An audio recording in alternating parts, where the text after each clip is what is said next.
Welcome students, welcome class 10 students. Last class में हमने देखा था कि केमिकल रिएक्शंस और इक्वेशंस जो हैं वो कैसा इंपॉर्टेंट लाइफ में हमारे रोल प्ले करती हैं। ठीक है, सॉरी। Welcome class 10 students.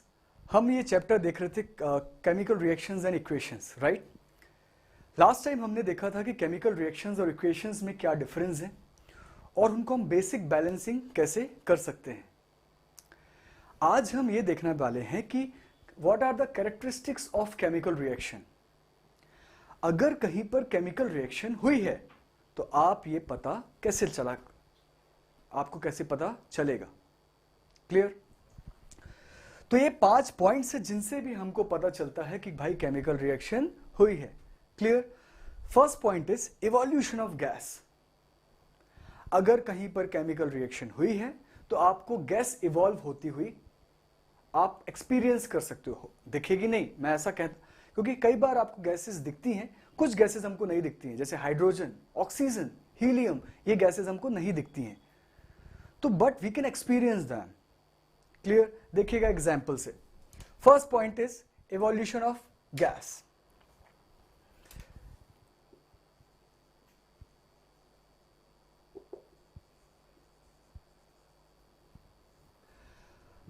एक एक्सपेरिमेंट हम लेते हैं। सपोज मैंने एक कंटेनर लिया जिसमें मैंने फिल किया, एक मैंने बीकर लिया, कोनिकल फ्लास्क लिया, ठीक है, कोनिकल फ्लास्क, और इसमें मैंने डाइल्यूट एसिड ली, डाइल्यूट H2SO4। डाइल्यूट का मतलब हमको सभी को पता है, मैं फिर से रिवाइज करवा देता हूं। एसिड्स इतनी ज्यादा कोरोसिव होती हैं, कोरोसिव का मतलब होता है हार्मफुल होती हैं। अगर एसिड आपकी बॉडी पार्ट्स पर या कहीं पर किसी भी नॉन लिविंग ऑब्जेक्ट पर भी अगर गिर जाती है तो उसको वहां पर एक बर्न क्रिएट कर देती है, कोरोड कर देती है। क्लियर? कोरोजन आपको पता है, कोरोजन है ना। तो इसीलिए एसिड्स को हम प्योर यूज नहीं करते, हम उसको प्योर फॉर्म में यूज नहीं करते, हम उसमें क्या करते हैं, हम बहुत सारा उसमें पानी मिला देते हैं। क्लियर? आपने देखा होगा जो आपकी केमिस्ट्री लैब्स हैं वहां पर 1% HCl, 1% H2SO4 इस तरीके के सॉल्यूशंस होते हैं। क्लियर? स्ट्रॉन्ग एसिड्स होती हैं HCl यानी कि हाइड्रोक्लोरिक एसिड, H2SO4 यानी कि sulphuric acid. These are very strong acids. ठीक है, सिंपल ड्रॉप भी आप एक बहुत आपको कोरोसिव नेचर शो कर सकती है। तो हम उसमें क्या करते हैं, बहुत सारा पानी मिला देते हैं, उसको हम डाइल्यूट कर देते हैं। क्लियर? डाइल्यूट और कॉन्सेंट्रेटेड, दो वर्ड्स आपको देखने मिलेंगे। कॉन्सेंट्रेटेड का मतलब है कि एसिड ज्यादा है, पानी कम है। एसिड ज्यादा है, पानी कम है, कॉन्सेंट्रेटेड, गाढ़ा। और उसका ऑपोजिट डाइल्यूट, डाइल्यूट मतलब पानी ज्यादा है और एसिड कम है। ठीक है, ताकि एसिड का जो कोरोसिव नेचर है उसको हम थोड़ा रिड्यूस कर सकें। क्लियर? अभी हमने क्या किया, ठीक है, तो आपके जितने भी साइंस लैब्स होती हैं वहां पर हम डाइल्यूट एसिड्स यूज करते हैं। डाइल्यूट H2SO4 लिया, H2SO4 is sulphuric acid, sulphuric acid. और इसमें हमने क्या किया, हमने इसमें जिंक ऐड किया, जिंक। ठीक है, जिंक एक मेटल है, आप सभी को पता है, गैल्वेनाइजेशन में जो यूज होता है ना, आयरन के ऊपर हम कोटिंग करते हैं। जिंक लिया और H2SO4 लिया। ठीक है, H2SO4 था और उसमें हमने क्या पुट किया, जिंक। और जिंक किस फॉर्म में, हमने पाउडर के फॉर्म में या छोटे छोटे क्रिस्टल्स के फॉर्म में, पीसेस के फॉर्म में हमने इस कोनिकल फ्लास्क में ऊपर से ऐड किया। जैसे ही मैं ये करूंगा तो मुझे क्या होगा, एक गैस, बबल्स निकलते हुए दिखेंगे। यहां पर इस लिक्विड में कुछ बबल्स निकलते हुए दिखेंगे और इस बबल्स से एक गैस फाइनली निकल रही होगी बाहर की तरफ। तो हम एक एक बात को ध्यान से समझेंगे। पहले ध्यान दीजिए, सबसे पहले हमारा काम है केमिकल रिएक्शंस को लिखना। जब मैंने H2SO4 में जिंक को ऐड किया तो क्या होगा, ZnSO4 plus H2 gas. Last time हमने बात की थी कि हम हर एक केमिकल रिएक्शन तभी कंप्लीट होती है जब पहली बात हम उसको बैलेंस करें, दूसरी बात जो उसका स्टेट है, liquid, solid, aqueous, whatever is its state, we have to mention it in this reaction. Then only this reaction is complete. Otherwise आपके मार्क्स भी कट सकते हैं। तो H2SO4 हमने लिया, कैसा लिया, उसके बारे में पूरी जानकारी। एक रिएक्शन आपको पूरी जानकारी देती है कि एक रिएक्शन में हुआ क्या, कौन किस स्टेट में था और कैसा रिएक्ट किया, किस टेम्परेचर पर था, किस कैटलिस्ट ने यूज किसके साथ था। कैटलिस्ट आपको पता है जो रिएक्शन की स्पीड को फास्ट करता है या स्लो करता है। टेम्परेचर, हर एक रिएक्शन में कई बार हमको टेम्परेचर बहुत बढ़ाना पड़ता है, बहुत घटाना पड़ता है, तब वो रिएक्शन स्टार्ट होती है। तो सारी चीजें हम मेंशन करते हैं एक रिएक्शन में। H2SO4 कैसा लिया हमने, डाइल्यूट, तो हमने यहां पर लिख दिया डाइल्यूट। क्लियर। H2SO4 कैसा है, किस फॉर्म में है, लिक्विड, तो हमने L लिख दिया, राइट। फिर जिंक, जिंक कैसा है, जिंक एक मेटल है, तो मेटल कैसा होता है, सॉलिड होता है, तो जिंक एक सॉलिड है। क्लियर। तो फॉर्म क्या हुआ, ZnSO4। ZnSO4 कैसा होगा, अभी जिंक और सल्फेट का सॉल्यूशन है, तो ये किस तरीके का होगा, एक्वस प्लस H2। H2 कैसा है, गैस। क्लियर हुआ, ये सारी बातें आपको क्लियर हुई। देखिए इस सॉल्यूशन में, इस एसिड में ऑलरेडी क्या मिला हुआ है, पानी मिला हुआ है, पानी मिला हुआ है, डाइल्यूटेड मतलब पानी मिला हुआ है। हमने भी जिंक लिया, ठीक है, जिंक दोनों ने क्या किया, रिएक्ट किया, रिएक्शन हुई, रिएक्शन ने हमको क्या दिया, ZnSO4, जिंक सल्फेट, और हमने यहां पर क्या लिखा, एक्वस। जिंक सल्फेट किस एटमॉस्फेयर में प्रेजेंट है। एक्वस का मतलब मैंने आपको बताया था, जब एक सॉल्ट का मतलब भी बताया था कि नमक सिर्फ एक नहीं होता, NaCl जो हम खाने में यूज करते हैं, केमिस्ट्री में बहुत सारे सॉल्ट होते हैं।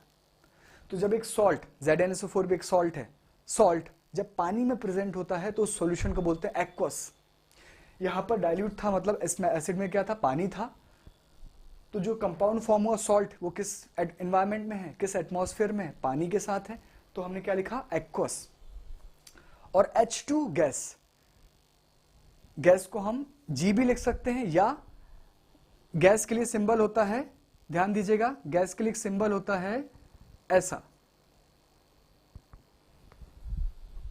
क्लियर। अगर आप ऐसा सिंबल बना देते यहां पर तो भी अंडरस्टूड था कि गैस है। क्लियर। चलिए ध्यान दीजिए, ये बातें जो हैं अभी हम आपको, अब देखिए इस रिएक्शन सारी बातें क्लियर हुई है कि H2SO4 डाइल्यूटेड था। जब हमने उसको जिंक के साथ रिएक्ट करवाया तो फॉर्म हुआ ZnSO4 जो कि एक्वस है, और H2 यानी कि H2 गैस। क्लियर।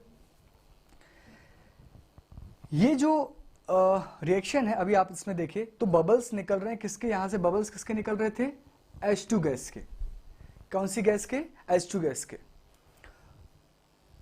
तो जब हमने ये रिएक्शन की H2SO4 में जिंक ऐड किया तो हमको क्या मिला, H2 गैस इवॉल्व होती हुई एक्सपीरियंस हुई।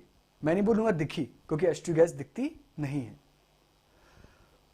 तो हमको पता कैसे चला कि भाई H2 गैस ही निकली। H2 गैस, हाइड्रोजन गैस जो है, उसका पता करने का एक स्पेशल तरीका है, ध्यान दीजिएगा। How do we get to know that H2 gas is evolving. आपको पता कैसे चलता है कि H2 गैस निकल रही है। क्लियर। तो उसके लिए एक एक्सपेरिमेंट है, ध्यान दीजिएगा। On putting the lighter on the mouth of the flask from where H2 gas is evolving, you will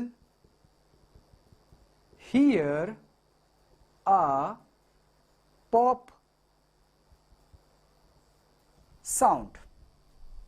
बात समझ में आई? On putting the lighter on the mouth of the flask, इस कोनिकल फ्लास्क के mouth पर, mouth मतलब जहां से उसकी ओपनिंग है, माउथ पर आप अगर लाइटर, गैस लाइटर है ना, जला के ऐसा पुट करोगे, from where H2 gas is evolving, जहां से H2 गैस निकल रही है, you will hear a pop sound, आपको पॉप साउंड सुनाई देगा. क्लियर? तो आप उससे समझ जाओगे कि भाई हाइड्रोजन गैस ही है. Clear? Because hydrogen gas Burns with a pop sound. ऐसा क्यों हुआ? Because hydrogen gas Burns with a pop sound. ऐसा क्यों हुआ? क्योंकि जब आपने लाइटर रखा और वहां से गैस निकली तो गैस क्या होगी? बर्न होगी. और गैस बर्न होके, है ना, गैस बर्न हो रही, हाइड्रोजन गैस बर्न हो रही है विथ अ पॉप साउंड. जब हाइड्रोजन गैस बर्न होती है तो एक पॉप साउंड क्रिएट होता है. क्लियर? बात समझ में आ गई? तो हम ये देख रहे थे कैरेक्टरिस्टिक्स ऑफ केमिकल रिएक्शन, मतलब केमिकल रिएक्शन हो रही है, हमको पता कैसे चलेगा? तो सबसे पहला पॉइंट था इवोल्यूशन ऑफ गैस. अगर गैस इवॉल्व हो रही है, किसी, है ना, कुछ दो चीजों को ऐड किया और अगर गैस इवॉल्व हो रही है, निकल रही है, तो भाई केमिकल रिएक्शन हो रही है. और उसको हमने एक्सपेरिमेंटली देख लिया कि भाई हाँ, प्रूफ भी हो गया कि H2 गैस निकल रही है. Clear? This is the evolution of gas. Now देखिए, फॉर्मेशन ऑफ प्रेसिपिटेट, हमारा सेकेंड पॉइंट. अगर प्रेसिपिटेट फॉर्म होता है तो हम उसको बोलते हैं भाई रिएक्शन हो रही है. सबसे पहले हम प्रेसिपिटेट की डेफिनेशन देखते हैं. यहां पर देखिएगा ध्यान से कि प्रेसिपिटेट क्या है. What is a precipitate? सारी बातें ध्यान से सुनिए. प्रेसिपिटेट का मतलब है an insoluble substance. An insoluble substance, insoluble का मतलब जो घुलनशील, घुलता नहीं है. किसमें? पानी में. Insoluble substance in water, insoluble in water. देखिए, मैं आपको ये बातें कुछ ध्यान से समझा रहा हूं. प्लीज मेरी बातें, ये टॉपिक्स जो हैं आपके लिए, सबके लिए नए हैं. प्लीज मेरी बातें लेकिन ध्यान से सुनते जाइए. कुछ इंपॉर्टेंट टॉपिक्स हैं. प्रेसिपिटेट क्या होता है और वो कैसे फॉर्म होता है वो हम देखने वाले हैं. प्लीज, एक इंपॉर्टेंट टॉपिक आता है हाइड्रोलिसिस.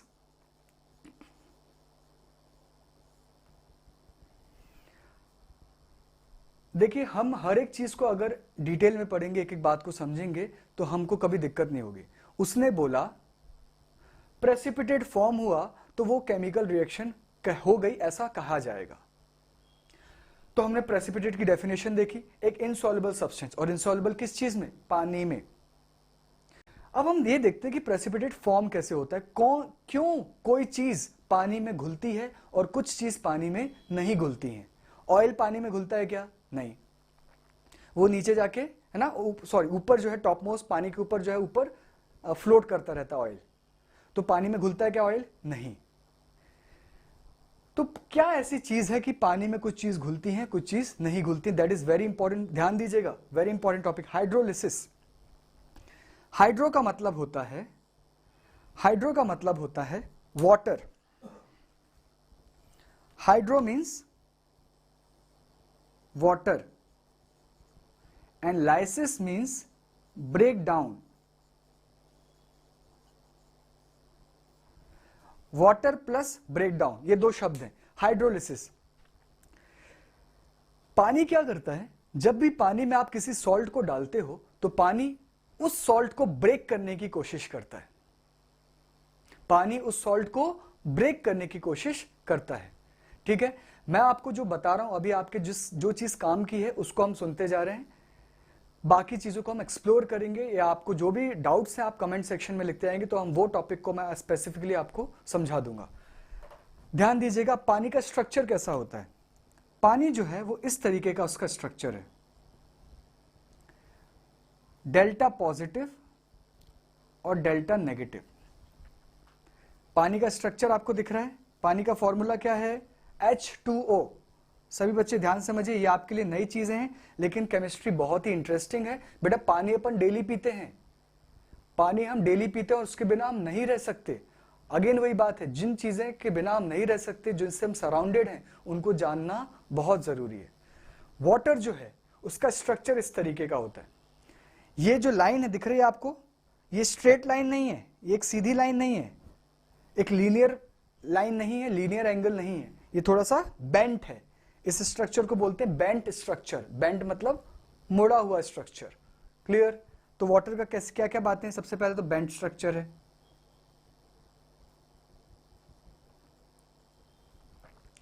दूसरा बेटा डेल्टा का मतलब मैंने आपको बताया हुआ ट्राइंगल, जो हम रिएक्शंस के ऊपर एक ट्राइंगल बनाते हैं जिसको हम डेल्टा बोलते हैं। वो हम कब बनाते हैं? जब रिएक्शन में हीट की जरूरत थी, तो हम हीट की जगह हम एक ट्राइंगल भी बना सकते हैं, तो वो ट्राइंगल डेल्टा था।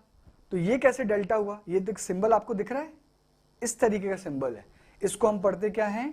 डेल्टा। जैसे कि एबीसीडी, बड़ी एबीसीडी छोटी एबीसीडी होती है, अपर केस लोअर केस, वैसे ही ये ग्रीक अल्फाबेट्स हैं, वो भी डेल्टा था, और ट्राइंगल ये भी एक, इसको भी डेल्टा पढ़ते हैं। क्लियर? ग्रीक अल्फाबेट्स हैं ये। अब इसका मीनिंग वहां पर उस ट्राइंगल का मतलब था हीट, इस डेल्टा का मीनिंग यहां पर क्या है? इसका मतलब है meaning means partial, means partial. Partial का मतलब होता है not fully, not completely, partial, आधा। बात समझ में? अब आप ध्यान दीजिए, जैसे कि एक सॉल्ट होता है, सपोज NaCl में अगर लूं, तो NaCl जो है वो पानी में जाने के बाद टूट जाता है। टूटना मतलब होता है कि जिनसे वो मिलके बना था, किस में टूटेगा? जिनसे वो मिलके बना था उन्हीं में वो टूट जाता है। सोडियम क्लोराइड, इसका नाम क्या है? Sodium chloride. ये मतलब सोडियम और क्लोराइड आयन से मिलके बना है, सोडियम आयन और क्लोराइड आयन। ये पानी में जाने के बाद इसको आप पानी में ऐड करोगे तो ये कैसा ब्रेक होगा? Na+ और Cl-, Na+ और Cl-, ये ऐसा ब्रेक हो जाएगा। क्लियर? बेटा बहुत इंटरेस्टिंग है, प्लीज सारी बातें समझते जाइए, रिवाइंड करिए, बार बार मेरे शब्द सुनिए, आपको समझेगा। NaCl कोई भी सॉल्ट, हम एक सिंपल सॉल्ट की बात करते हैं जो हम दिन भर खाते हैं खाने में। इस सॉल्ट को मैंने पानी में ऐड किया तो ये अपने ऐसे आयंस में ऐसा ब्रेक हो जाता है by the process of hydrolysis. पानी हर एक सॉल्ट को तोड़ता है। Water breaks down salt added in it, water breaks down salt added in it. Clear? ऐसा हुआ। तो ये जो देखिए, ये जो चार्ज आया है Na पर, सोडियम पर, वो कैसा है? +1 है ना। प्लस के साथ कोई ये आपने 9th क्लास में वैलेंसीज पढ़ी है, +1 वैलेंसी, +2 बायवैलेंट ट्राइवैलेंट वैलेंसीज होती हैं, तो आप इनसे, इन चेहरों से वाकिफ हैं, राइट? Na+, Cl-। क्लियर? अब देखिए इन पे चार्जेस कैसे हैं? +1 पूरा का पूरा +1, -1 नंबर नहीं लिखा कुछ, मतलब 1 लिखा है, राइट? +1 -1, इनको बोलते हैं फुल चार्जेस, कंप्लीट चार्ज। लेकिन वाटर में ऐसा नहीं है। This makes water so special. Water is the most special thing present on this universe.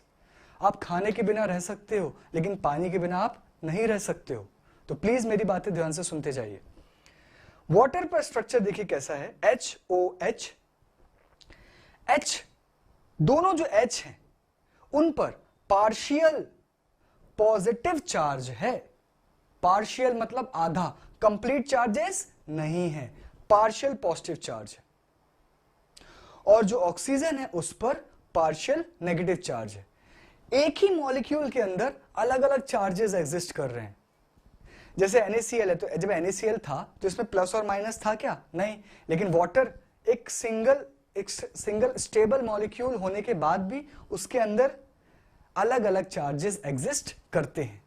तो इसको क्या बोलते हैं? वाटर का स्ट्रक्चर कैसा है? बेंट स्ट्रक्चर है। दूसरी बात, पोलर मॉलिक्यूल। वाटर कैसा है?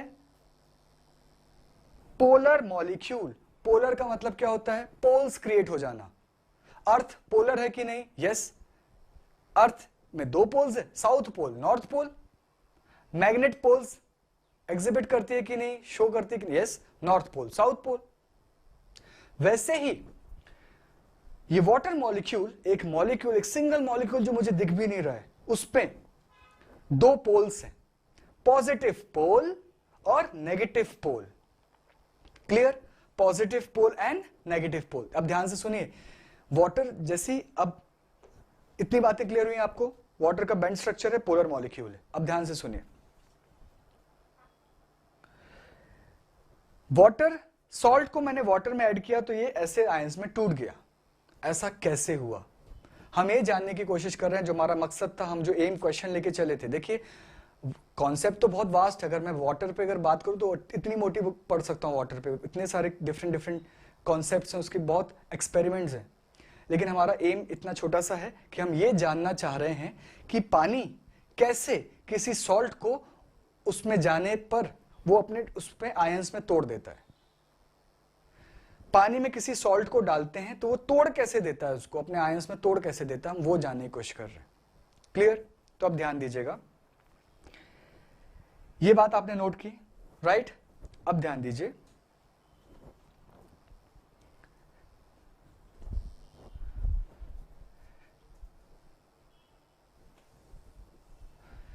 इन बातों पर हम वापस आएंगे बाद में, लेकिन पहले इस पर ध्यान दीजिए। हम NaCl ऐसा हमने लिखा। क्लियर? Na और Cl। अब हमने किस में डाला इसको? पानी में। ऐसा समझिए, ये जो जितना व्हाइट स्पेस है पूरा पानी है। पानी में मैंने NaCl को ऐड कर दिया, नमक को डाल दिया, नमक को ऐड कर दिया। अब क्या होगा? पानी में जैसे ही नमक ये जाएगा तो क्या होगा? ये जो वाटर दिख रहा है आपको, वाटर में कहीं प्लस है और कहीं माइनस है। अब देखिए क्या होता है, ये जो सॉल्ट है इसमें भी एक ये प्लस है और ये माइनस है ना? आगे जाके प्लस माइनस ही होगा। आपको पता होगा कि ये फॉर्म कैसे हुआ था, जब ये प्लस और ये माइनस करीब आए, पास आए, क्योंकि अपोजिट चार्जेस अट्रैक्ट करते हैं। तो जब ये प्लस और माइनस, कैट आयन और एन आयन, ये लास्ट ईयर पढ़ा है, पॉजिटिव चार्ज स्पीशीज को कैट आयन बोलते हैं, नेगेटिव चार्ज स्पीशीज को एन आयन बोलते हैं। कैट आयन और एन आयन जब पास आते हैं, because of force of attraction they form a bond, उनके बीच में दोस्ती हो जाती है और एक सॉल्ट फॉर्म होता है। ठीक है? NaCl जैसे ही पानी में गया तो क्या हुआ? Na देखिए प्लस था, तो वाटर का जो नेगेटिव पार्ट है वो सॉल्ट के पॉजिटिव पार्ट को घेर लेता है। वाटर का नेगेटिव पार्ट सॉल्ट के पॉजिटिव पार्ट को घेर लेता है। HOH, वाटर ने Na को घेर लिया from the side of O side से।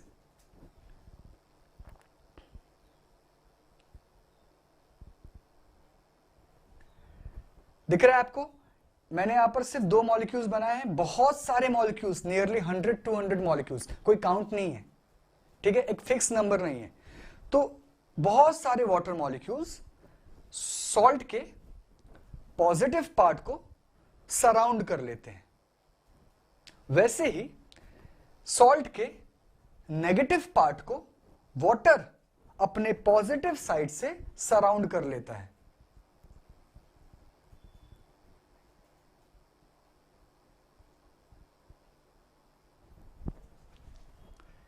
समझ पा रहे हैं? ठीक है? ये पॉजिटिव पार्ट था तो इसको नेगेटिव पार्ट से, ऑक्सीजन इज नेगेटिव पार्ट, तो वहां से सराउंड किया, और ये Cl नेगेटिव पार्ट था तो इसको पॉजिटिव पार्ट मतलब H साइड से, हाइड्रोजन साइड से सराउंड किया, एक वीक बॉन्डिंग बनाई। फिर क्या होता है, जैसे कि tug of war, tug of war का मतलब क्या होता है, जब ये हो जाता है इसके बाद क्या होता है, tug of war.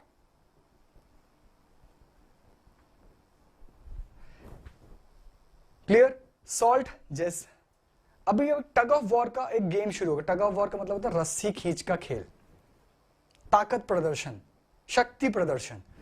Tug of war का खेल स्टार्ट हो गया। ये दोनों मॉलिक्यूल्स ने Cl को अभी बॉन्ड, वीकली बॉन्ड बना लिया है। ये ऑक्सीजन साइड से Na को सराउंड कर लिया है। अब ये खींचना स्टार्ट कर देते हैं। ये पार्ट इसको खींच रहा है और ये पार्ट इसको ऐसा खींच रहा है, तो क्या होगा, ये बॉन्ड ऐसा ब्रेक हो जाएगा और फिर क्या होगा, Na+ और Cl- अलग अलग हो जाएंगे। क्लियर? जल्दी से मैं रिवाइंड कर रहा हूं, फिर से ध्यान दीजिएगा। जैसे ही मैंने किसी भी सॉल्ट को पानी में डाला, तो अब जो सॉल्ट था वो कैटायंस और एनायंस से मिलकर बना है, मतलब उसमें एक पॉजिटिव और नेगेटिव पार्ट होगा। तो वाटर का पॉजिटिव पार्ट सॉल्ट के नेगेटिव पार्ट को घेर लेता है और वाटर का नेगेटिव पार्ट सॉल्ट के पॉजिटिव पार्ट को घेर लेता है। और फिर टग ऑफ वॉर, रस्सी खींच का खेल स्टार्ट होता है और उसको खींचना स्टार्ट करते हैं। सॉल्ट को वो ब्रेक कर देते हैं। किसमें? रिस्पेक्टिव आयंस में। किसमें ब्रेक कर देते हैं? क्या लिखा आपने? ये ऐसा बनाया, फिर लिखा tug of war starts. Tug of war start हो गया, रस्सी खींच का खेल स्टार्ट हो गया। स्टार्ट होने के बाद क्या हुआ? Salt breaks into respective ions. Salt breaks into respective ions. बहुत ध्यान सुनिएगा, रिस्पेक्टिव का अर्थ होता है जिनसे वो मिलके बना था। सॉल्ट उन आयंस में टूट गया जिन आयन से वो मिलके बना था, तो Na+ और Cl- में ब्रेक हो गया। क्लियर? तो ये आपको बात क्लियर हुई? तो पानी में आप किसी भी चीज को अगर ऐड करते हो तो पानी हर बार यही कोशिश करता है, ऐसा ब्रेक करने की कोशिश करता है। पानी हर एक सब्सटेंस पर, हर एक ऑब्जेक्ट पर हाइड्रोलिसिस का प्रोसेस जो है वो अप्लाई करता है। अगर पानी हाइड्रोलिसिस की प्रोसेस में जीत गया, मतलब उसने सॉल्ट को ब्रेक कर लिया, तो हम बोलेंगे कि वो सॉल्ट पानी में घुल गया। ध्यान सुनेगा, अगर पानी में आपने किसी भी सॉल्ट को ऐड किया तो हर बार सॉल्ट, पानी क्या कोशिश करेगा, ऐसे सॉल्ट को ब्रेक करने की कोशिश करेगा। और अगर पानी इस प्रोसेस में जीत गया, उसने उस सॉल्ट को ब्रेक कर दिया, तो हम कहेंगे कि उस सॉल्ट को, वो सॉल्ट पानी में घुल गया। और अगर पानी में वो सॉल्ट नहीं घुल पा रहा है, इसका मतलब पानी हार गया, पानी उस सॉल्ट को ब्रेक नहीं कर पाया। क्लियर? ध्यान से सुनिएगा, मैं लिख रहा हूं यहां पर वर्ड्स में, ये सारी बातें आपने नोट की, ठीक है? स्पेस का, हां, अब ये बात हम नोट करते हैं।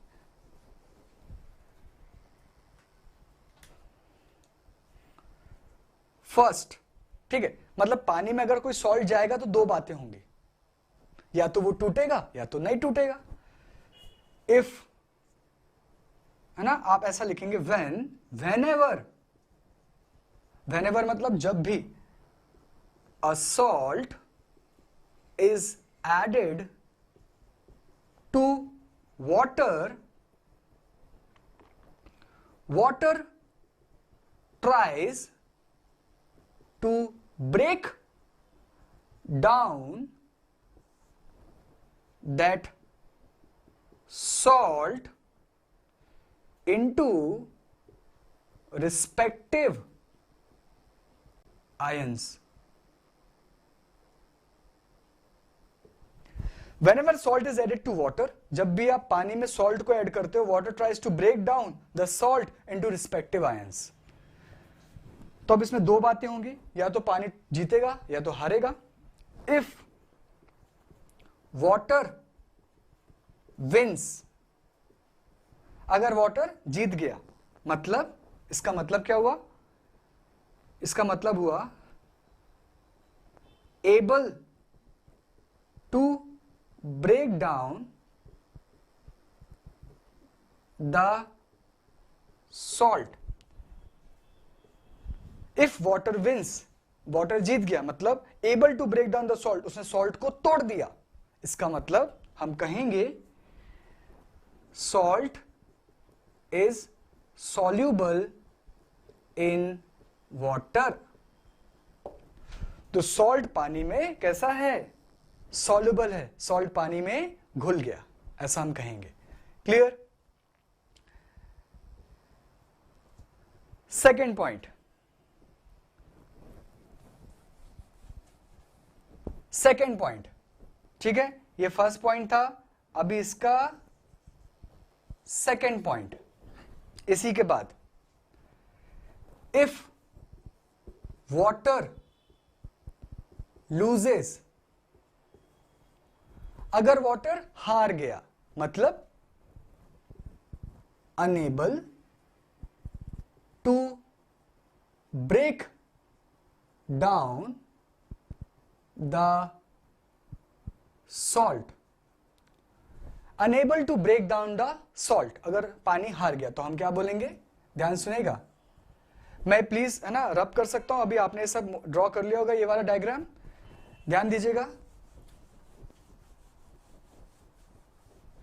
इफ वाटर लूजेस, वाटर जीत गया तो ये वो वाटर लूज हो गया, लूज हुआ मतलब unable to break down the salt, salt को नहीं तोड़ पाया, तो हम कहेंगे salt is insoluble in water, और इसी को बोलते हैं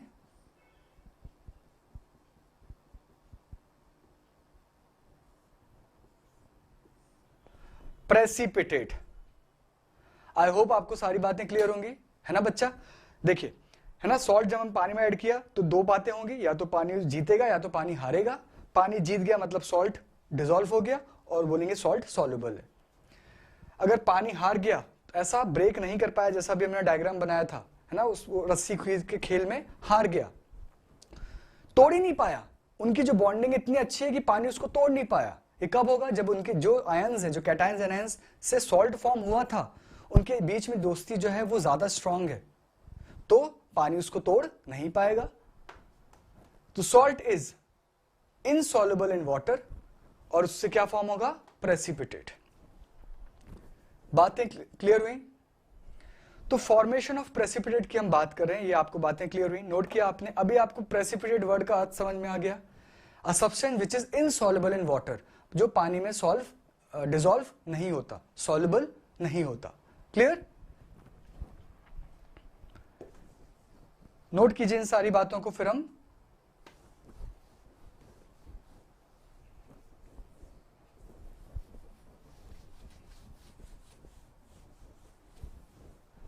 अब हम आते हैं रिएक्शंस पे, ठीक है?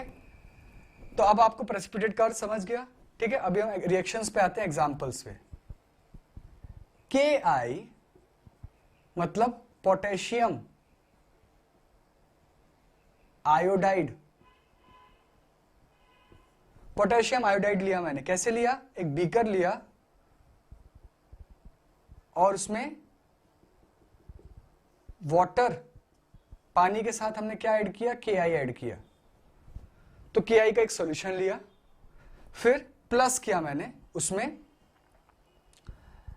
Pb NO3 whole twice, Pb यानी कि लेड, NO3 -1, ये आपने लास्ट ईयर 9th क्लास में पढ़ा है, NO3 नाइट्रेट आयन, और Pb+2, है ना, क्रॉस मल्टीप्लाई होकर फॉर्मूला फॉर्म हुआ, लेड नाइट्रेट। ठीक है? अगेन हमने कैसे किया, मैं पहले भी आपको बता चुका हूं, या 9th में 8th में आपने चीजें पढ़ी हैं कि सॉलिड्स डिफ्यूज नहीं होते, सॉलिड्स मिक्स नहीं होते। ठीक है? अगर मैं एक टेबल लूं, टेबल के ऊपर डस्टर रख दूं, तो क्या 10 साल बाद ये दोनों मिक्स हो जाएंगे? नहीं। तो सॉलिड्स कभी मिक्स नहीं होते, तो मुझे क्या करना पड़ेगा?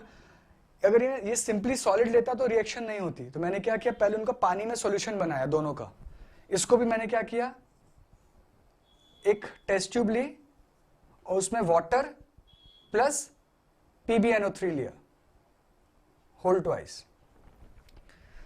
ठीक है, तो मैंने दोनों का सॉल्यूशन बनाया, फिर दोनों को मिक्स किया। तो दोनों को जब मैंने मिक्स किया तो मुझे क्या देखने मिला? ठीक है, अब रिएक्शन के पहले हम स्टेट्स लिख लेते हैं। के आई किसके साथ है? पानी के साथ, तो क्या लिखेंगे? एक्वस।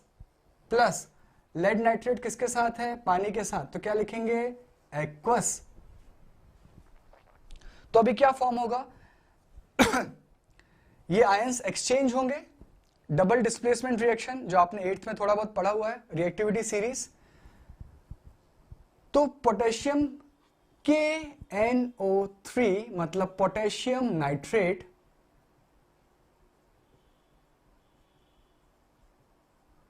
प्लस PbI2 मतलब लेड आयोडाइड फॉर्म हुआ। इन दोनों को रिएक्शन करने पर हमने पानी में पहले सॉल्यूशन बनाया, फिर क्या किया? दोनों टेस्ट ट्यूब को रिएक्ट करवाया, तो क्या हुआ? Displacement of ions took place. इसने इसका कैटायन इसके एनायन के साथ और इसका एनायन इसके कैटायन के साथ, है ना? उन दोनों ने कंबाइन किया और बॉन्ड फॉर्म किया, तो PbI के साथ और KNO3 के साथ, तो KNO3 और PbI2 फॉर्म हुआ। ठीक है, तो अभी आप ध्यान दीजिए यहां पर हुआ क्या। ये रिएक्शन जब हमने स्टार्ट की थी, जब मैंने KI को पानी में मिलाया था, तो इट वॉज कलरलेस, उसका कोई कलर नहीं था, it was just like water. जैसे वाटर कलरलेस है वैसा ही था। जब मैंने लेड नाइट्रेट को पानी में मिलाया तो भी सॉल्यूशन कैसा था? Colourless, no colour. लेकिन जैसे दोनों को मैंने मिक्स किया तो अभी मुझे एक येलो कलर का सॉल्यूशन बनता हुआ दिखा। येलो कलर का PPT, प्रेसिपिटेट का, अच्छा प्रेसिपिटेट का शॉर्ट फॉर्म है PPT, तो प्रेसिपिटेट बनता हुआ दिखा। तो किसका था वो? PbI2 का।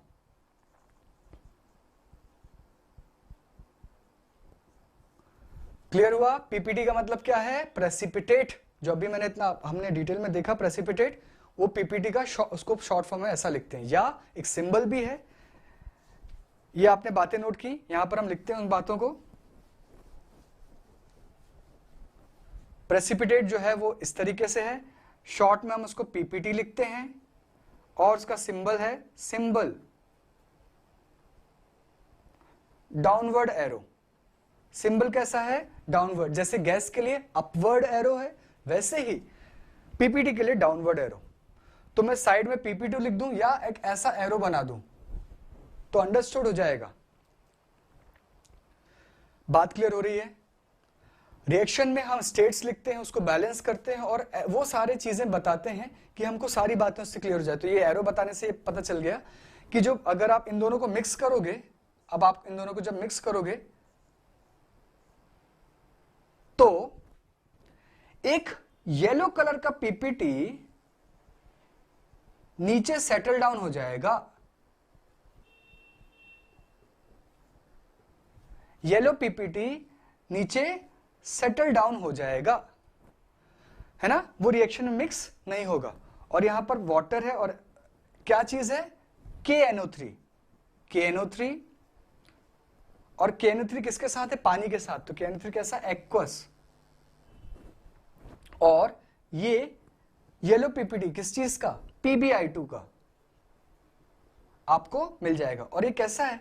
ये पानी में घुला क्या? नहीं, तो हम इसको क्या लिखेंगे यहां पर? सॉलिड। क्लियर?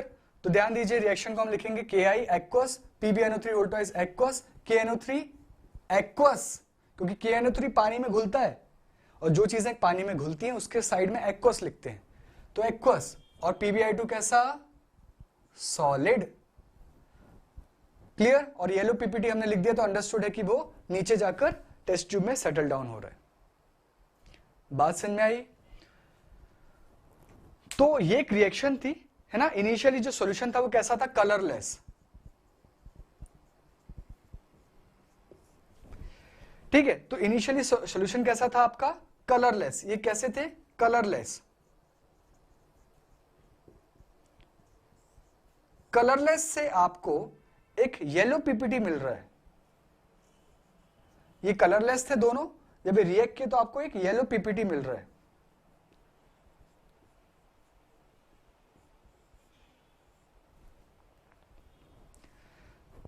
तो आप कह सकते हो कि this is a chemical reaction. बात समझ में आई? कलरलेस थे दोनों, रिएक्ट करने पर आपको येलो पीपीटी मिल गया। सारी बातें समझी? तो आप कह सकते हो केमिकल रिएक्शन हुई है, राइट? ठीक है, नोट कीजिए फास्ट।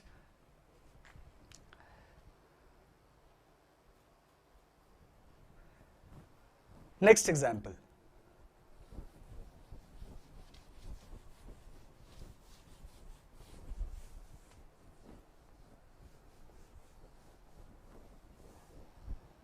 अभी हमने नेक्स्ट एग्जाम्पल देखा,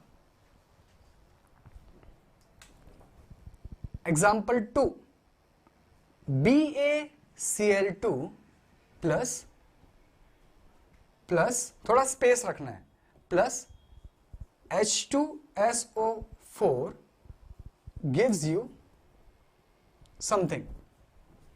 क्लियर? अभी हम पहले बात करते हैं BaCl2 कैसा है। अगेन BaCl2 का हमने, इसका नाम है बेरियम क्लोराइड, बेरियम क्लोराइड। इसका नाम है सल्फ्यूरिक एसिड।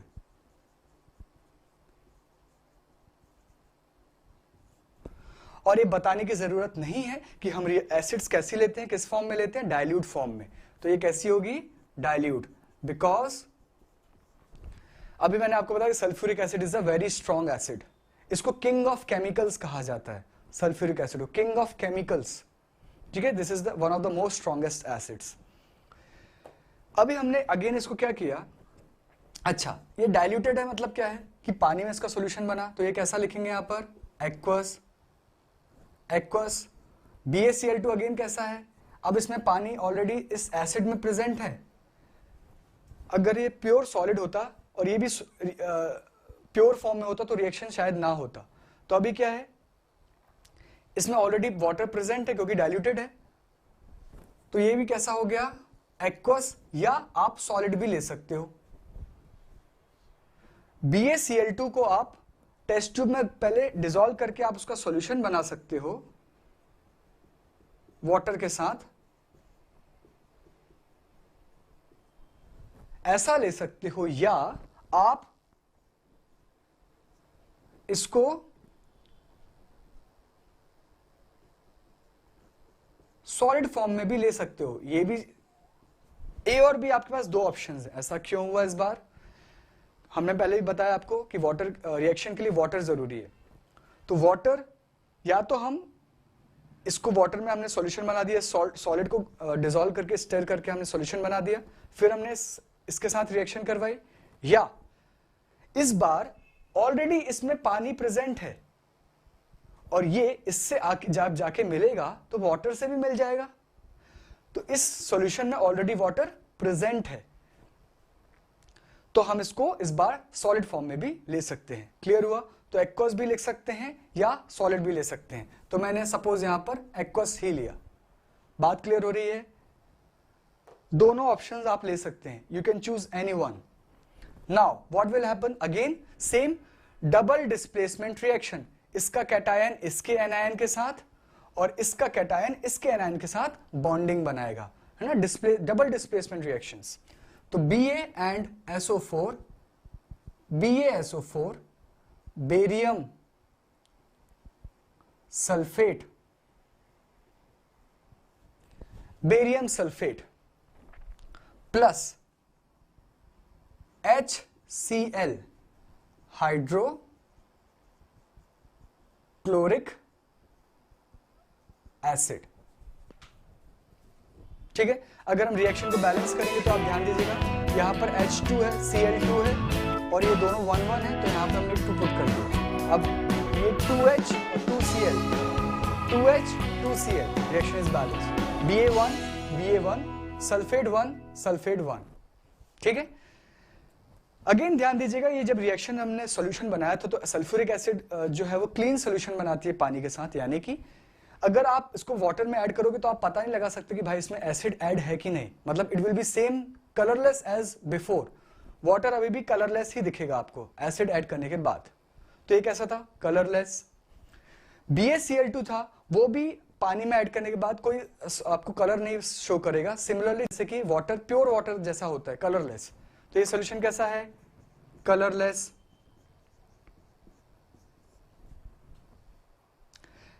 ये कलरलेस, ये कलरलेस, इन दोनों ने जब रिएक्ट किया तो आपको क्या दिखा? आपको मिला barium sulphate plus hydrochloric acid. Barium sulphate जो है वो एक व्हाइट प्रेसिपिटेट है। क्या है? व्हाइट कलर का प्रेसिपिटेट है। और HCl जो है वो वाटर में है, तो हम एक्वस लिखेंगे, है ना? डाइल्यूटेड है तो वाटर तो ऑलरेडी प्रेजेंट है सॉल्यूशन में, तो एक्वस। लेकिन बेरियम सल्फेट आपको कैसा मिला? सॉलिड। पीपीटी के आगे हम क्या लिखते हैं? सॉलिड, क्योंकि पीपीटी वो होता है जो डिसॉल्व नहीं हुआ वाटर में, नीचे जाकर सेटल डाउन हो गया। तो जब आपने इन दोनों को रिएक्ट करवाया तो आपको क्या दिखेगा? एक बेरियम सल्फेट जो है ना, अभी हमने किसको लिया था यहां पर? वाटर एक्वस वाले BaCl2 को लिया, इसको हमने नहीं चूज किया। प्लस हमने सल्फ्यूरिक एसिड लिया, डाइल्यूट सल्फ्यूरिक एसिड। इन दोनों को हमने क्या किया? रिएक्ट करवाया। तो क्या होगा? अब देखिए, जब ये दोनों रिएक्ट हुए तो एक व्हाइट प्रेसिपिटेट फॉर्म हुआ। इसका मतलब यहां पर एक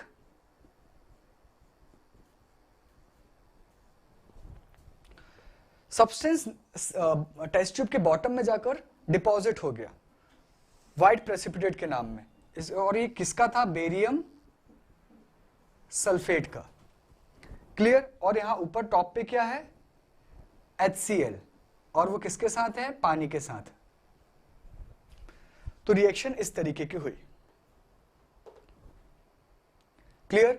आप डायग्राम्स भी प्लीज बनाते जाइए तो आपको समझेगा। अब आप अगेन ध्यान दीजिए, यहां पर ये कलरलेस से क्या आपको मिल रहा है? White precipitate. ये कलरलेस से, दोनों कलरलेस थे और आपको वहां से क्या मिल रहा है? White precipitate. Clear? White precipitate. तो again this is a chemical reaction, because यहां पर प्रेसिपिटेट का फॉर्मेशन हो रहा है। क्लियर? नोट कीजिए फास्ट है। Okay, now third important thing, change in colour. अब कलर में चेंज होगा तो भी हम बोलेंगे भाई केमिकल रिएक्शन हो रही है। हमेशा नहीं, लेकिन केमिकल रिएक्शन है तो हो सकता है कलर चेंज हो। जैसे कि सिट्रिक एसिड, ठीक है? सिट्रिक एसिड, सिट्रिक एसिड आप सभी को पता है, सिट्रिक एसिड जो है सिट्रस फ्रूट्स में प्रेजेंट होता है। सिट्रस फ्रूट्स मतलब जो भी खट्टे फ्रूट्स, जैसे कि लाइम। ओके, तो लाइम है ना, लाइम पता है आपको? लाइम मतलब लेमन, आप लिखिए बेटर होगा, लेमन। लेमन्स में सिट्रिक एसिड प्रेजेंट होता है, क्योंकि लाइम जो है वो उसका अलग, कैल्शियम ऑक्साइड को भी लाइम बोलते हैं। तो लेमन सिट्रिक एसिड है। ये है पोटेशियम पर मैंगनेट। पोटेशियम पर मैंगनेट। क्लियर? पोटेशियम पर मैंगनेट जो है वो पर्पल कलर का है। कैसा कलर का है? पर्पल कलर का है। क्लियर? इन दोनों को अगेन हमने रिएक्ट करवाया, तो हम अगेन मैं बता चुका हूं आपको, सिट्रिक एसिड जो होती है तो हम पहले उसका एक्वस सॉल्यूशन बनाएंगे, उसका पानी में सॉल्यूशन बनाएंगे। तो हम कैसा लेंगे इसको? एक्वस। KMnO4 भी सॉलिड है तो उसको हमने कैसा लिया? एक्वस। दोनों की रिएक्शन हुई, ठीक है? तो अभी सॉल्यूशन किस कलर का है? ये कलरलेस था, सिट्रिक एसिड कलरलेस होता है। ये कैसा था? पर्पल कलर का था। इन दोनों को हमने रिएक्ट करवाया। जब रिएक्ट करवाया तो फॉर्म हुई ये दोनों चीजें। अगेन वही shifting of ion took place, है ना? तो ये इसका नाम होता है HMnO4 का permanganic acid. Permanganic acid, permanganic acid.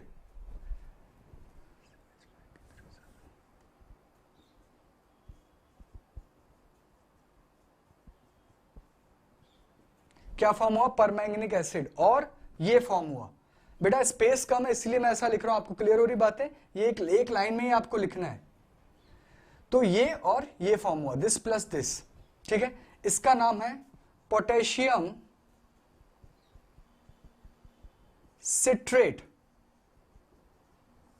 क्या नाम है? Potassium citrate. अब आप ध्यान दीजिए यहां पर क्या रिएक्शन हुई। ये था पर्पल कलर का और ये रिएक्शन हुई तो क्या फॉर्म हुआ? कलरलेस।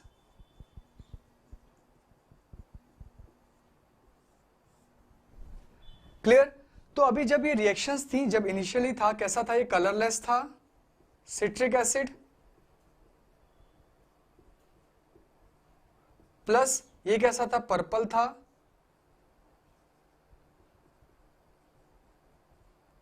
KMnO4। जब हमने इन दोनों को रिएक्ट करवाया तो जो हमको मिला that is colourless in solution, that is colourless, completely colourless है। तो अभी पर्पल से आपको क्या मिल रहा है? कलरलेस, ठीक है। तो चेंज इन कलर, यानी कि अगर रिएक्शन में कलर चेंज होता है तो भी हम उसको क्या बोलेंगे कि भाई एक केमिकल रिएक्शन हुई है। ध्यान से सुनिएगा बात। पिछले वाले रिएक्शंस में भी ऐसा हो रहा था, कलर चेंज हो रहा था, एक कलर्ड सब्सटेंस फॉर्म हो रहा था, बट दोज वर डिफरेंट। वो प्रेसिपिटेट था। प्रेसिपिटेट का मतलब होता है टेस्ट ट्यूब के बॉटम में समथिंग आपको एक सॉलिड सब्सटेंस दिख रहा है जिसको कि हम प्रेसिपिटेट बोल रहे थे। ये रिएक्शंस, ये रिएक्शन पिछली वाली रिएक्शन से अलग कैसे है? मतलब फॉर्मेशन ऑफ प्रेसिपिटेट और चेंज इन कलर में डिफरेंस क्या है? ध्यान दीजिएगा। यहां पर कोई प्रेसिपिटेट फॉर्म नहीं हुआ। ये सॉल्यूशन जो है उसका कलर पूरा ओवरऑल इवनली स्प्रेड है। कोई ऐसा नहीं कि कोई नीचे जाके कोई सॉलिड डिपॉजिट हो रहा है और ऊपर अलग कलर है, ऐसा कुछ नहीं। नीचे अलग कलर, ऊपर अलग कलर, ऐसा हो रहा था पिछले लास्ट टाइम तक। व्हाइट कलर का प्रेसिपिटेट नीचे था और ऊपर कलरलेस सॉल्यूशन था HCl का। लेकिन यहां पर ऐसा कुछ नहीं हुआ। सॉल्यूशन पूरा पर्पल था, दोनों को ऐड कर, है ना, ये कलरलेस और ये पर्पल था, इनको ऐड करने के बाद जो आपको मिला दैट इज कंप्लीटली कलरलेस और कोई भी प्रेसिपिटेट आपको नहीं मिला। कलर अभी गायब हो गया। क्लियर? तो ये सारी रिएक्शन हुई इसमें कि सिट्रिक एसिड जो कि कलरलेस था, पोटेशियम परमैंगनेट जो कि पर्पल था, when those both reacted they give permanganic acid and potassium citrate. Permanganic acid का कलर कैसा है? कुछ नहीं, कलरलेस। क्लियर? तो सॉल्यूशन कैसा हो गया अभी? इसका कलर भी कुछ, this is also colourless and this is also colourless. तो ये कैसे हो गए? Colourless. Clear? This is change in colour. Clear? तो आपको बात समझी प्रेसिपिटेट और चेंज इन कलर में डिफरेंस क्या है? Okay, very good, clear. Now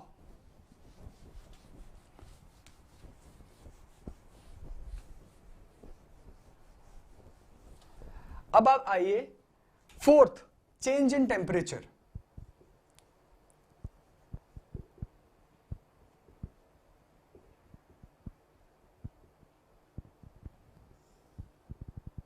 change in temperature, अगर रिएक्शन हो रही है तो टेम्परेचर में चेंज होगा।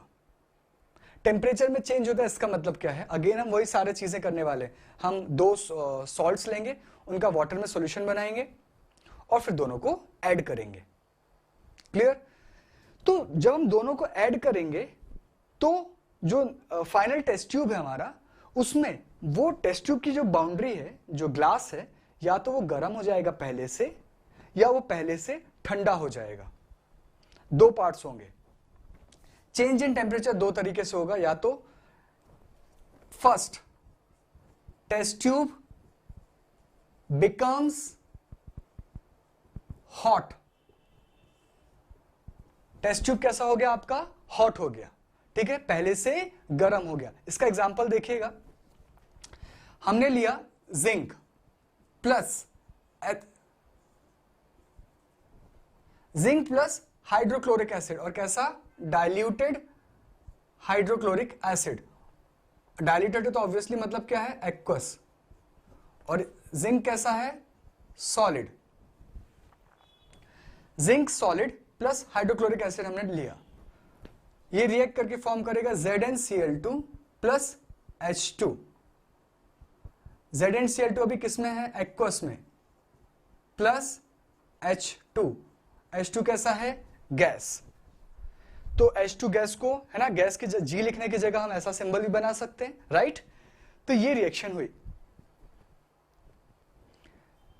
एक HCl गैस का वो था सिलेंडर, टेस्ट ट्यूब, जिसमें HCl डाइल्यूटेड प्रेजेंट था, और उसमें मैंने क्या किया? उसमें मैंने जिंक ऐड किया, तो ये रिएक्शन हुई, ZnCl2 फॉर्म और H2 गैस के बबल्स निकल गए, है ना? हमने अभी देखा कि जब भी हाइड्रोजन गैस, कोई भी गैस फॉर्म होगी तो वो एक जगह पर रुकती नहीं है। फर्स्ट एग्जांपल जो था हमारा, वो निकल जाएगी और लाइटर माउथ पे रखने पे क्या होगा? पॉप साउंड सुनाई देगा, राइट? ठीक है, तो ये हमको सारी चीजें पता है। अब ये रिएक्शन जब आपने इन दोनों को जब मिक्स किया तो क्या होगा? ये जो टेस्ट ट्यूब है, this will become hot, test tube will become hot, पहले से गर्म हो गई। ऐसी रिएक्शंस को बोलते हैं जो टेस्ट ट्यूब को गर्म कर दे, तो हम बोलते हैं कि भाई ये रिएक्शन जो है ये हीट एग्जिट कर रही, हीट को रिलीज कर रही है, हीट को रिलीज कर रही है। अगर टेस्ट ट्यूब गर्म हो गया, इसका मतलब क्या हो गया? हीट मींस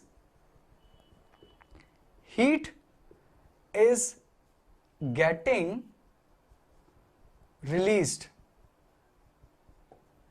हीट जो है वो रिलीज हो रही है, क्लियर? और हीट रिलीज हो रही है तो हमको पता कैसे चला? हमारा टेस्ट ट्यूब पहले से गर्म हो गया। और ऐसी रिएक्शंस के लिए स्पेशल नाम है, very good, are called exothermic reactions, are called exothermic reactions. Exo मतलब एग्जिट, थर्मिक मींस हीट, तो ऐसी रिएक्शन जिसमें हीट एग्जिट होती है, निकलती है, उसको बोलते हैं exothermic reactions. Clear? Very good, note कीजिए। फिर हम देखते हैं हमारा नेक्स्ट टॉपिक, जिसमें कि टेस्ट ट्यूब विल बिकम, ठीक है? अब इसी का मैं सेकंड पार्ट, बी पार्ट यहां पर लिख रहा हूं, ध्यान दीजिएगा। बी पार्ट में क्या होगा? Test tube will become cool. B part ये था, है ना? टेम्परेचर में चेंज दो तरीके से होगा, या तो टेस्ट ट्यूब गर्म हो जाएगा या तो टेस्ट ट्यूब ठंडा हो जाएगा, clear? Test tube will become cool. तो यहां पर एक हम रिएक्शन देखते हैं, barium hydroxide plus ammonium chloride.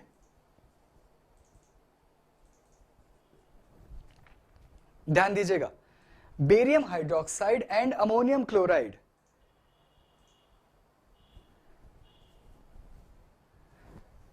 Barium hydroxide जो है, इसका नाम मैं आपको लिखते देता हूं, बेरियम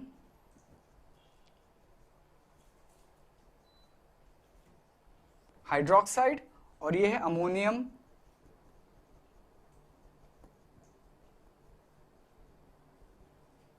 क्लोराइड। क्लियर? जब ये दोनों रिएक्ट होते हैं, जब ये दोनों रिएक्ट होते हैं तो आपको क्या मिलता है? Again double displacement reaction takes place होगी, और बेरियम क्लोरीन के साथ और अमोनियम हाइड्रोक्साइड के साथ, है ना? इसका कैटायन इसके एनायन के साथ और इसका कैटायन इसके एनायन। तो बेरियम क्लोराइड यानी कि BaCl2 प्लस BaCl2 जो है वो सॉलिड फॉर्म में रहता है, प्लस अमोनियम हाइड्रोक्साइड NH4OH। नाम क्या होगा इसका? Barium chloride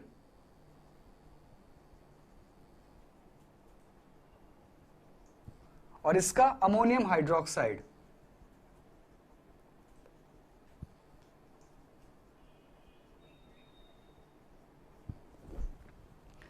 clear? तो ये रिएक्शन जब हमने की, सिमिलरली, है ना, एक्वस लिया है। एक्वस मतलब पहले दोनों सॉल्ट्स को हम सॉलिड फॉर्म में ऐड नहीं करवा सकते, तो हमने क्या किया? दोनों का पहले पानी में सॉल्यूशन बनाया, दोनों का पानी में सॉल्यूशन बनाया, फिर दोनों को रिएक्ट करवाया तो डबल डिस्प्लेसमेंट रिएक्शन हुई और exchange of ions take place and ये रिएक्शंस हुई। ये रिएक्शन जब होगी तो आपको पता कैसे चलेगा, ये जो टेस्ट ट्यूब है वो कूल हो जाएगा, पहले से कूल हो जाएगा। क्लियर? ध्यान दीजिएगा, इस रिएक्शन में क्या हुआ, इस रिएक्शन में क्या हुआ, टेस्ट ट्यूब पहले से कूल हो गया, ठंडा, आपको ठंडा फील होगा ग्लास में। मींस इसका मतलब क्या हुआ, हीट इज गेटिंग एब्जॉर्ब्ड, है ना। जो मॉलिक्यूल्स नए फॉर्म हुए उनने क्या किया, उनने हीट को एब्जॉर्ब कर लिया। ठीक है, या तो मॉलिक्यूल्स हीट को रिलीज करेंगे तो टेस्ट ट्यूब गर्म हो जाएगा, और अगर हीट एब्जॉर्ब करेंगे तो टेस्ट ट्यूब ठंडा हो जाएगा। तो टेस्ट ट्यूब कैसा हो गया, ठंडा हो गया। और इस रिएक्शंस के लिए हमारे पास स्पेशल नाम है, these are called endothermic reactions.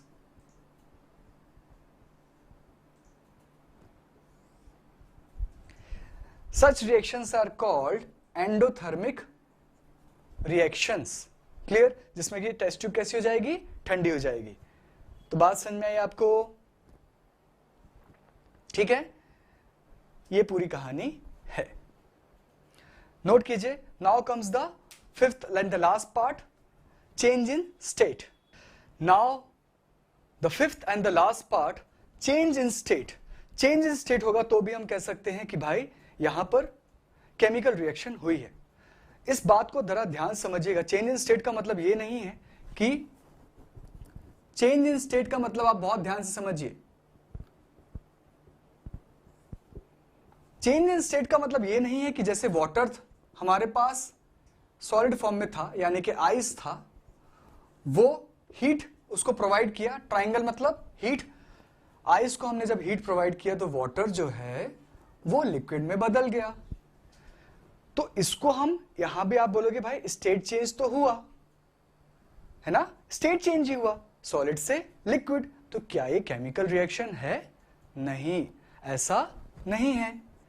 This is not a chemical reaction, not a chemical reaction. ये केमिकल रिएक्शन नहीं है।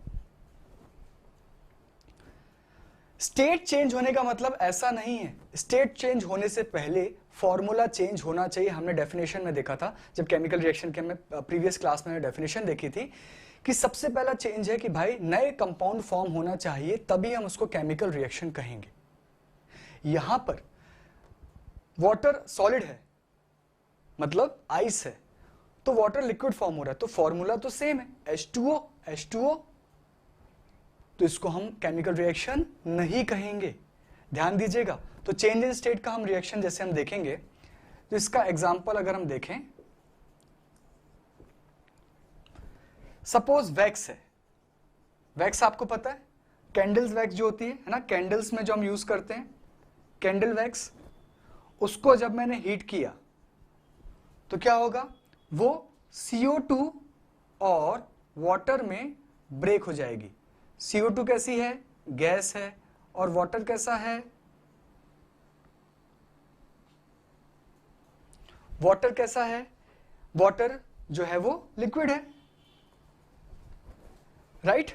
इस तरीके की कहानी है। वैक्स का एक और नाम ध्यान दीजिएगा, वैक्स को हम पैराफिन वैक्स भी बोलते हैं। क्या बोलते हैं? Paraffin wax. ठीक है, candle wax, wax, paraffin wax, all are same. लेकिन आपने देखा होगा वैक्स की क्वालिटी अलग अलग होती है, मोमबत्ती जो होती है वो अलग अलग क्वालिटीज की होती है, राइट? तो उसका हम एक जनरल फॉर्मूला देखते हैं सबसे पहले। यहां पर मैं आपको साइड में समझा रहा हूं, general formula of wax. Wax का जनरल फॉर्मूला है CnH2n+2। CnH2n+2। क्लियर? अभी n का मतलब बेटा होता है कि n की जगह आप कोई भी नंबर पुट कर सकते हो, positive numbers starting from 1, natural numbers put करोगे आप। क्लियर? तो हमने क्या किया, लेट्स n इक्वल टू 31 हमने पुट किया, n की जगह क्या पुट किया, 31।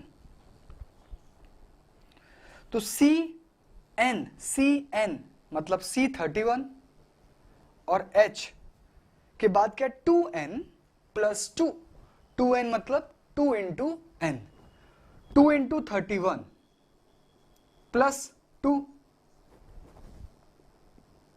बॉडमास का रूल बोलता है पहले मल्टीप्लिकेशन होता है बाद में एडिशन होता है। C31 H 62 प्लस 2, 31 2 जा 62 प्लस 2 64। क्लियर? तो this is one of the formula. So this is one of the formula of wax. ये वैक्स का एक फॉर्मूला है। अभी मैंने आपसे कहा कि वैक्स जो है वो कई सारी क्वालिटीज की हो सकती है। क्लियर? तो जैसे जैसे हम n की वैल्यू अलग अलग पुट करेंगे हमको अलग अलग वैक्स ऑब्टेन होता जाएगा। ठीक है? वैक्स का मतलब कैंडल वैक्स है या पैराफिन वैक्स है जो हम मोमबत्तीज में यूज करते हैं, मोमबत्ती में। क्लियर? चलिए, तो यहां पर हमने एक बेसिक एग्जांपल लिया, n की जगह हमने 31 पुट किया तो हमको क्या मिला, C31H64। ये एक बेसिक वैक्स का एक फॉर्मूला हमको मिला। अब देखिए वैक्स को जब हमने बर्न किया तो क्या होता है, CO2 और वाटर प्रोड्यूस होता है। क्लियर? और ये सारी रिएक्शन है। अब देखिए वैक्स जो है उसका फॉर्मूला क्या था, CnH2n+2। सपोज ये था, अभी हमने ये वैक्स, इसी का एग्जांपल लेते हैं हम, C31H64 ये वैक्स हमने लिया और इसको हमने क्या किया, हीट किया, तो हमको क्या मिलेगा, हर एक, और एक बात याद रखिए वैक्स का फॉर्मूला अलग अलग हो सकता है, वैक्स का फॉर्मूला अलग अलग हो सकता है, लेकिन वैक्स जलने के बाद आपको हमेशा एक ही प्रोडक्ट देगा। वैक्स का फॉर्मूला अलग अलग हो सकता है लेकिन हीट करने के बाद आपको सिर्फ दो ही चीज मिलेंगी हमेशा, CO2 and water, CO2 plus water. Clear? अब हम क्या करेंगे, रिएक्शन को बैलेंस करेंगे। रिएक्शन को हमने बैलेंस किया, C कितना है 31 और C यहां पर कितना है जस्ट 1, तो हमने आगे 31 पुट कर दिया। क्लियर? अब देखते हैं H कितना है यहां पर 2 और H यहां पर कितना है 64, तो 64 डिवाइड बाय 2 32।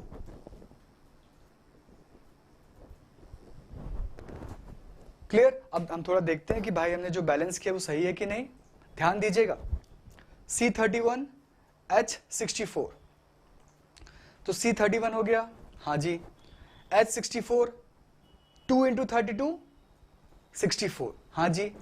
अभी आपने बर्न किया तो अच्छा एक बात याद रखिएगा, अगर कैंडल बर्न हो रहा है और मैं उसको ढांक देता हूं, मोमबत्ती बर्न हो रहा था है ना, मोमबत्ती जल रही थी और मैंने उसको ढांक दिया, तो क्या वो जलती है? नहीं। तो मोमबत्ती जलने के लिए किस चीज की जरूरत है? ऑक्सीजन। वेरी गुड, बात समझे? तो मोमबत्ती बिना ऑक्सीजन के जलेगी क्या? नहीं। तो मैंने लिखा मोमबत्ती जली, वैक्स बर्न हुई, तो आपको ये मिला। तो यहां पर क्या मिसिंग है? ऑक्सीजन। तो इस साइड हम और क्या लिखेंगे अभी? ऑक्सीजन। क्या लिखेंगे? ऑक्सीजन। अब हम बैलेंस करते हैं, ऑक्सीजन यहां पर कितना है 31 2 है ना, ये जो बाहर लिखा नंबर कोएफिशिएंट राइट, ये इस नंबर से मल्टीप्लाई होता है, 31 2 62 और यहां पर कितना है 32, 32 कितना हुआ टोटल 4 एंड 9 94, 94 का आधा कितना होगा? 94 का आधा करिए, 2 8 2 4 8 7 तो यहां पर आएगा 47 ऑक्सीजन। क्लियर हुआ? समझ गए? ध्यान से सुनिए सारे अच्छे बच्चे, ये बस हम क्लास को रैप अप कर रहे हैं, फिर ध्यान दीजिए। This is the change in state. हम रिएक्शन में अभी देख रहे थे कि भाई पांचवा जो इंपॉर्टेंट पार्ट था कि केमिकल रिएक्शन हुई कि नहीं हुई पता कैसे चलेगा, तो भाई चेंज इन स्टेट, अगर स्टेट चेंज होता है, ठीक है। फिर हमने उसको समझा कि स्टेट चेंज होने का मतलब है कि भाई पहले तो फॉर्मूला चेंज होना चाहिए। स्टेट चेंज हो गया लेकिन फॉर्मूला चेंज नहीं हुआ तो उसको केमिकल रिएक्शन नहीं कहेंगे। पहले तो भाई फॉर्मूला चेंज होना चाहिए, क्योंकि हमारे डेफिनेशन में सबसे पहला पॉइंट था कि न्यू प्रोडक्ट शुड फॉर्म, नए फॉर्मूले वाले प्रोडक्ट फॉर्म होने चाहिए। तो ये केमिकल रिएक्शन है क्या? नहीं है। फिर वैक्स का एग्जांपल लिया, वैक्स एक कैंडल था और वैक्स किस फॉर्म में होता है, तो चेंज इन स्टेट में कैसे आया? वैक्स किस फॉर्म में होता है? सॉलिड फॉर्म में। जब वैक्स सॉलिड था, आपने उसको हीट किया तो उसने आपको दो प्रोडक्ट दिए, उसमें से एक गैस है और उसमें से एक लिक्विड है, ठीक है। तो ये चेंज इन स्टेट का एग्जांपल हुआ कि नहीं? सॉलिड से आपको गैस और लिक्विड मिल रहा है, ठीक है। और केमिकल रिएक्शन कैसे पता चला? उसके फॉर्मूले से, उसके रिएक्शन से। वैक्स ने जब ऑक्सीजन के साथ बर्न हुई तो आपको दिया CO2 और वाटर। क्लियर? तो this is the complete reaction of burning of wax. Dear students, देखिए हम क्लास 10th में हैं और ये बहुत ही इंपॉर्टेंट बातें हैं। मैं हर एक बात को आपको काफी अच्छे से एक्सप्लेन डीप में हम देख रहे हैं, क्योंकि क्वेश्चंस जो हैं वो हमेशा नए क्वेश्चंस आते हैं, ट्विस्ट होके आते हैं। तो अगर आप मेरे वीडियोस को बार बार रिवाइंड करके ध्यान से समझोगे तो आपको रटने की जरूरत नहीं पड़ेगी, और जो कि सबसे इंपॉर्टेंट पार्ट है, आप एंजॉय करने लगोगे कि केमिस्ट्री कितनी वास्ट है। हम एटम से बने और हम अपने बारे में जानने की कोशिश कर रहे हैं, एटम्स कैसा बिहेव करते हैं। क्लियर? तो प्लीज बने रहिए हमारे साथ और सारी चीजों को पूछते रहिए, और जो भी आपके डाउट्स हैं वो मुझसे पूछते रहिए। चलिए, थैंक यू।